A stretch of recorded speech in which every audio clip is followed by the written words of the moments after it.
Assalamu alaikum, ladies and gentlemen, brothers and sisters. Peace be upon you and welcome to the one and only Shabir show. Today we are gonna talk in English because this subject matter is important and the whole world is speaking right now about it in the last few hours, since last night. Europe time, and it's big headlines everywhere on television, social media, Twitter. Let's make an analysis of the killing, the death of Al-Qaida chief, the leader of Al-Qaida, after Osama bin Laden, the founder of Al-Qaida, who has been killed some days ago, Friday night or early Saturday morning in Kabul, in the Shirpur neighborhood, a quite rich, upskirt neighborhood of Kabul. Let's make an analysis of his killing. Presumably, it was done by a drone strike orchestrated by the CIA. Of course, we all have certain questions, even on BBC, CNN, everywhere people have questions. It's normal because this is big thing. I don't think the person was really important, but still there was $25 million bounty on his head. And USA, NATO, the whole world was searching for him, hunting him down since 9/11 because they held him responsible for those attacks. And he was able to survive for the last 21 years. Even though Osama bin Laden was killed 11 years ago in Abbottabad, Pakistan. And then suddenly the Taliban won the war. USA troops, NATO troops pulled out last year, August this time. It's almost exactly 1 year ago. And they took over the government in Kabul and established the Islamic Emirate of Afghanistan. And then suddenly Ayman Al-Zawahiri, he is some days ago, on the 2nd of the new Islamic year, Hijri year 1444, on second day, Muharram, he was killed. First, it was a bit fake. People said there has been a drone strike has been carried out in Kabul. First, it was denied. Then some people thought it was rocket attack by ISIS, ISIL, Daesh, and then last night or previous day, it was confirmed by the spokesperson of the Taliban, Zabiullah Mujahid, on Twitter that indeed a drone strike was carried out in Shirpur and some people were killed. And then Joe Biden, the president of USA, last night confirmed that indeed Ayman Al-Zawahiri was amongst the death, that he was targeted. He was on a balcony and they were spying on him or watching him since April this year. And then they knew that every morning he would be standing on the balcony after maybe Fajr prayer. And they then targeted him with 2 Hellfire missiles. And yeah, it's really strange, and I don't know whether this whole story is true or not. So we will see. Walaikum salam.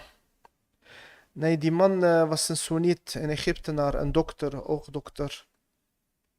In hun ogen is hij een terrorist, maar in de ogen van hen zelf was hij een mujahid. Hoe dan ook, ik ben sowieso tegen terrorisme en die aanslagen en zo. Maar het is wel groot nieuws dat hij dus gedood is, snap je?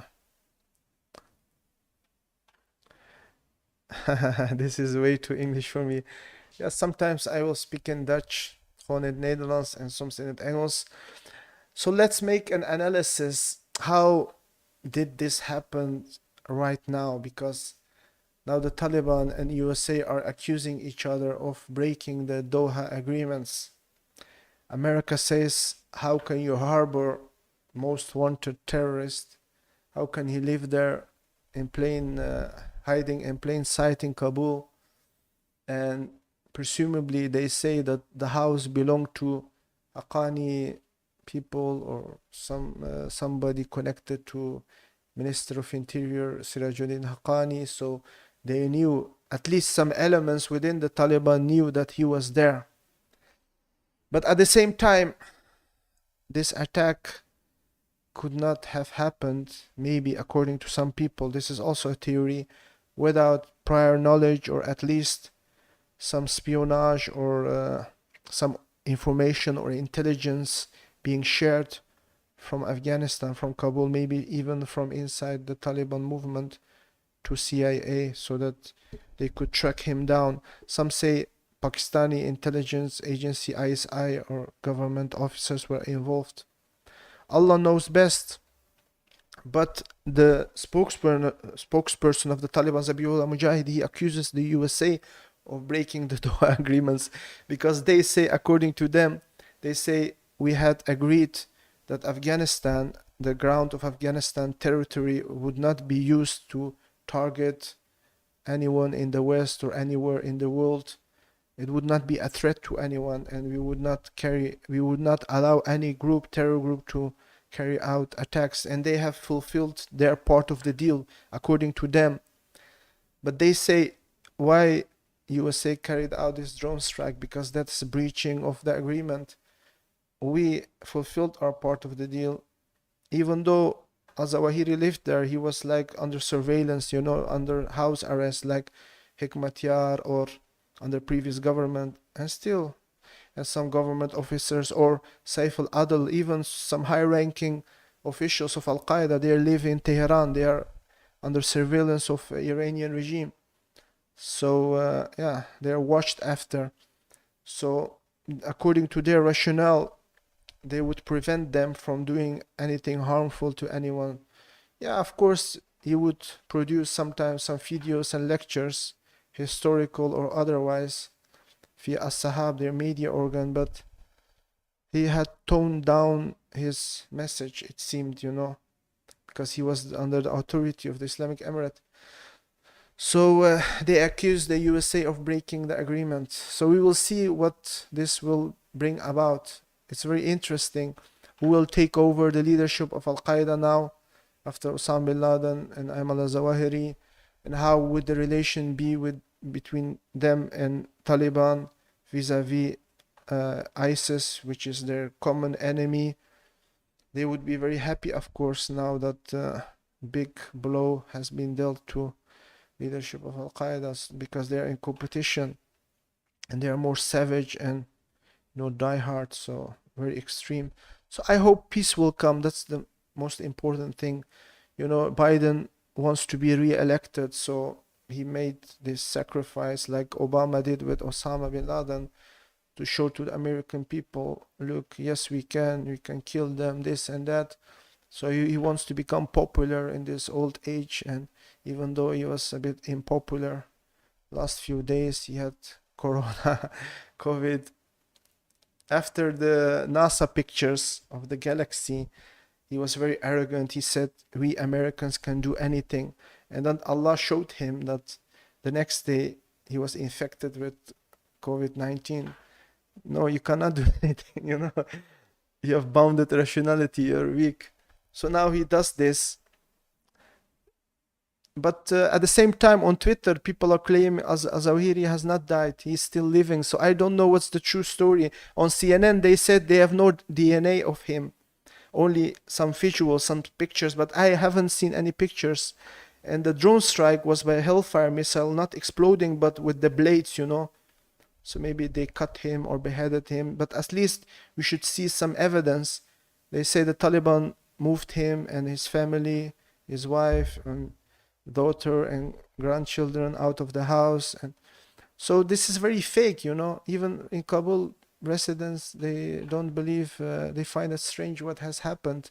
It's like we're throwing the body of Osama bin Laden in the sea to remove any evidence, and then conspiracy theories will prop up, and I hope eventually the truth will come out. But the main thing what we should say is we are against terrorism, But this holds also true for state terrorism. You cannot just target anyone anywhere in the world and kill people without justice. He says justice is being served, but justice would be if there is a trial, there is a government trial with a judge, somebody is prosecuted based on evidences, and then the judge passes a sentence, and if it is just, the person is punished. If you say he is responsible for 9/11, you should bring him to trial, you know. So this is also a kind of terrorism, especially if in the past 20 years thousands of innocent Muslims, Afghans, have been killed by all those drone strikes. Also in Yemen, in Pakistan, they call it collateral damage, but a lot of houses were destroyed, villages, a lot of people have been killed. That's also terrorism.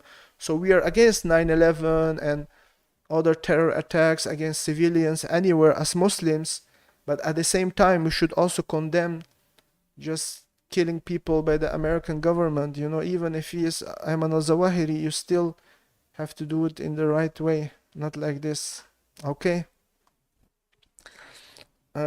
So, yeah, interesting news. Breaking news. Niet over zulke mensen praten, dat boeit ons niet. Oké? Wie over ons roddelt of over mij, dat boeit allemaal niet. Gratis hasanat en publiciteit. Wij praten niet over nobodies, maar we praten over belangrijke onderwerpen. Snap je? Shabir, heel die 9/11 is door Amerika zelf, Dajjal zijn volgers. Allah knows best. Some people say it was inside job. Some say it was done by Zionists. Those 19 hijackers, they came from Europe, from Hamburg, Germany. They trained in America. They became pilots there. They were living there. None of them came from Afghanistan, you know. That's also strange.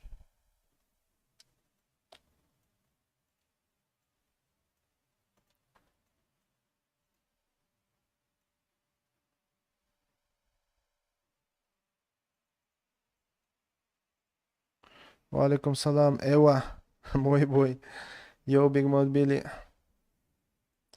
Nee, we gaan niet over onzin praten. Voortaan de Shabir Show alleen maar over belangrijke onderwerpen. En voor de rest, ik geniet lekker van mijn leven. Binnenkort wordt het mooi weer komende dagen. Zoals ik zei, ik ga lekker naar de kust. Gewoon even tot rust komen. Even wandelen, sporten, fitnessen, gezond eten. Vrouw zoeken en vinden en trouwen. Dat zijn goede bezigheden. Af en toe live komen, af en toe mooie vlogs en content voor jullie produceren. Maar ik ga komende deel van de zomer, zeg maar. Het gaat warm worden. Ik ga lekker in dit land gewoon genieten. Misschien langs de kust gewoon tientallen kilometers, honderden kilometers wandelen. Van onder Nederland helemaal naar boven. Yes, I can. Oké. Lekker toch? Waarom heeft Amerika geen toestemming gevraagd aan Taliban om hem te zoeken? Waarom zomaar komen? Ja, klopt. Vorige keer, ze gingen ook grondgebied van Pakistan, luchtruim gewoon betreden. En ze vertrouwen elkaar niet, snap je? Ze denken zo van, morgen 30 plus graden. Ja, eigenlijk hadden ze dat moeten doen. Ze hebben soevereiniteit van Afghanistan gewoon betreden, zeg maar. Verbroken. Maar ja, dit zal ook wel gevolgen hebben, snap je? Ze moeten die 10 miljard gewoon teruggeven aan de Afghaanse regering. En ik hoop niet dat er counter-reaction hierop komt, snap je? Want daar heeft ook niemand wat aan. Dat mensen wraak gaan nemen, snap je wat ik bedoel?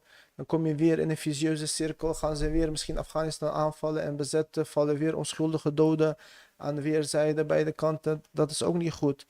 Dus ik hoop gewoon dat hiermee die hele oorlog, war on terrorism en terrorisme beëindigd wordt. Dat er wereldvrede komt. Iedereen laat elkaar met rust. We helpen elkaar alleen maar. We maken elkaar blij. Dat is beter. Ja. En ze moeten niet dezelfde fouten herhalen. Snap je? We moeten leren uit de geschiedenis. Niet telkens weer hetzelfde doen. Dit was mijn boodschap. Mensen, peace be upon you all. Worldwide peace is our goal. I am a fighter against terrorism and extremism and negative radicalism. I did anti-terrorism minor at campus The Hague of University of Leiden. The Dutch intelligence and security agency gave me a lesson, you know. AIVD en NCTV. En commandant der strijdkrachten en head of NATO. So I am a good citizen of Holland with Dutch passport, my only passport. At the same time, I'm a Muslim, Afghan, and Pashtun. And I am proud of that, of my Islamic identity. I'm a peaceful and innocent Muslim. I have the right to give my opinion, say the truth within the framework of the laws. I don't belong to any party or group, okay? Bye bye. See you next time. Wassalam. Dit is de Abonneer, Shabir Show. like, Shabir Burhani. deel en comment.